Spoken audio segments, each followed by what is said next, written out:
tuwang-tuwa ho ako dahil ngayon lang katatanggap ko lang nitong box mula sa JC Organic Barley. Nakakatuwa dahil ang dami-dami kong narinig na nakwento, mga testimonials tungkol dito sa produktong ito. This is coffee. And mga testimonials na maraming taong natulungan, na napakaganda nito sa ating kalusugan. Maraming mga nagsasabing may mga pakiramdam silang hindi maganda na naayos dahil sa kanilang pag-inom ng JC Organic Barley. But of course, it is important that you consult with your doctor. Katulad ng ginawa ko ngayong araw, ako'y tumawag sa aking doktor. Kung pwede ko inumin ito, sabi niya sa akin, go ahead.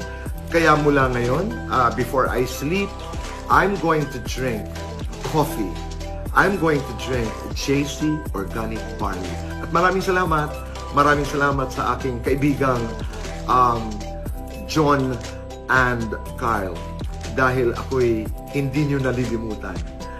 But once again, maraming salamat JC Organic Barley, and babalitaan ko kayo after a while kung ano naman ang karanasan ko, my experience with JC Organic Barley Coffee.